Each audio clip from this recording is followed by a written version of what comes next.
શ્રીમદ ભગવદ્ ગીતા અધ્યાય 17 શ્રદ્ધાત્રય વિભાગ યોગ શ્લોક 19-20નું પઠન કરીએ, પછી તેનો અર્થ સમજીએ. શ્લોક 19. મૂઢગ્રહેણાત્મનો યત પીડયા ક્રિયતે તપઃ પરસ્યોત્સાદનાર્થં વા તત્તામસમુદાહૃતમ.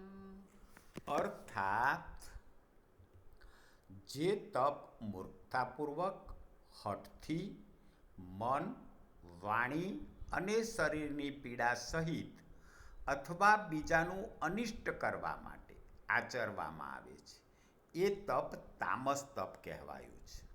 ભગવાન શ્રી કૃષ્ણ અહીં તામસ તપનો અર્થ સમજાવતા કહે છે કે કોઈ મૂર્ખતાપૂર્વક તપ કરે છે, કોઈ હઠથી અથવા મન વાણીથી બીજાને દુઃખ પહોંચાડવા માટે તપ કરે છે, તો અથવા કોઈનું અનિષ્ટ આચરવા તપ કરે છે, તો એ તપ તામસ તપ કહેવાય. શ્લોક 20. દાતવ્યમિતિ યદ્દાનં દીયતેનુપકારિણે દેશે કાલે ચ પાત્રે ચ તદ્દાનં સાત્વિકં સ્મૃતમ. અર્થાત દાન આપવું એ જ કર્તવ્ય છે. એવા ભાવથી જે દાન યોગ્ય દેશ, યોગ્ય કાળ અને યોગ્ય પાત્ર પ્રાપ્ત થતાં પોતાના પર જેણે ઉપકાર નથી કર્યો એવા માણસને પ્રત્યુપકારની અપેક્ષા ન રાખતા નિસ્વાર્થ ભાવે જે આપવામાં આવે છે, એ દાન સાત્વિક દાન કહેવાયું છે. ભગવાન શ્રી કૃષ્ણ અહીં સાત્વિક દાનનો અર્થ સમજાવતા કહે છે કે દાન આપવું એ દરેક વ્યક્તિનું કર્તવ્ય છે, પણ દાન એવા ભાવથી આપવું, યોગ્ય વ્યક્તિને, યોગ્ય દેશને, યોગ્ય સમયે આપવું, અને જેણે આપણા પર ઉપકાર નથી કર્યો એવી વ્યક્તિને દાન આપવું, અને કોઈની પાસેથી સામે ઉપકારની અપેક્ષા રાખ્યા વિના નિસ્વાર્થ ભાવે દાન આપવું, એ સાત્વિક દાન કહેવાય. હવે યોગ્ય દેશ અને યોગ્ય કાળ અને યોગ્ય પાત્ર એ શું છે તો એ સમજીએ. જે દેશ તથા જે કાળે જે વસ્તુની આવશ્યકતા હોય એ વસ્તુના દાન વડે સૌને યથાયોગ્ય સુખ પહોંચાડવા માટે એ જ યોગ્ય દેશ અને યોગ્ય કાળ સમજવા. તો યોગ્ય સમયે યોગ્ય દેશ એટલે કે સમૂહની વાત છે.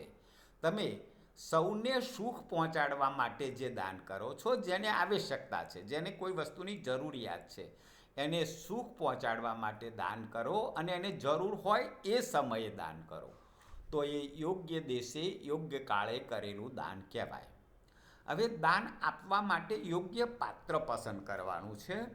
તો યોગ્ય પાત્ર કોને કહેવાય એ પણ ભગવાન શ્રી કૃષ્ણ આપણને સમજાવી રહ્યા છે કે જેની પાસે જ્યાં જે કાળે જે વસ્તુનો અભાવ હોય, જેની પાસે વસ્તુનો અભાવ હોય એટલે જેને વસ્તુની આવશ્યકતા હોય, એ પ્રાણી ત્યાં અને એ જ કાળે, એટલે એવા મનુષ્યને, એવા પ્રાણીને એ જ સમયે દાન આપીએ તો એ દાનને પાત્ર છે. ટૂંકમાં જેને વસ્તુનો અભાવ છે એને દાન આપીએ તો એ પાત્ર છે. જેમ કે ભૂખ્યાને અન્ન, કોઈ ભૂખ્યા માણસને ભૂખ્યો હોય એ સમયે તમે અન્નનું દાન કરો છો તો એ સુપાત્ર દાન છે. એ જ રીતે તરસાને જળ આપવું, નાગાને વસ્ત્ર આપવું, દરિદ્રને નિર્વાહ યોગ્ય ધન આપવું, રોગીને ઔષધ આપવી, આર્તને એટલે કે દુઃખી માણસને આશ્વાસન આપવું, અનાથને આશ્રય આપવો, ભયભીત પ્રાણીને અભયદાન આપવું, એ પાત્ર છે. તો પાત્ર કોણ કહેવાય? જ્યારે આવશ્યકતા છે, ભૂખ્યાને અન્ન આપીએ, તરસ્યાને જળ આપીએ, નાગાને વસ્ત્ર આપીએ, રોગીને ઔષધ આપીએ, તો એ પાત્ર દાન છે. આ સિવાય શ્રેષ્ઠ દાન કયું ગણાય? તો શ્રેષ્ઠ આચરણશીલ વિદ્વાન બ્રાહ્મણને દાન આપીએ તો પણ એ યોગ્ય પાત્રને આપ્યું ગણાશે, પણ કયા બ્રાહ્મણને? તો શ્રેષ્ઠ આચરણશીલ વિદ્વાન બ્રાહ્મણ. બીજા વ્યક્તિ છે ઉત્તમ બ્રહ્મચારી વાનપ્રસ્થીઓ. તો ઉત્તમ બ્રહ્મચારીને વાનપ્રસ્થીઓને દાન આપીએ તો એ પણ યોગ્ય પાત્રને દાન આપ્યું ગણાશે.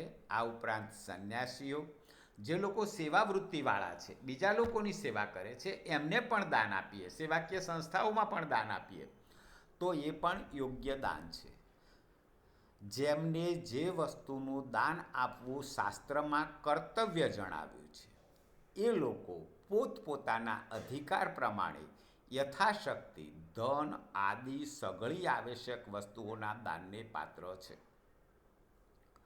તો યથાશક્તિ જેની જરૂરિયાત હોય એને દાન આપવું એ શાસ્ત્રમાં કર્તવ્ય ગણાવ્યું છે અને એ સાત્વિક દાન ગણાય. જય શ્રી કૃષ્ણ.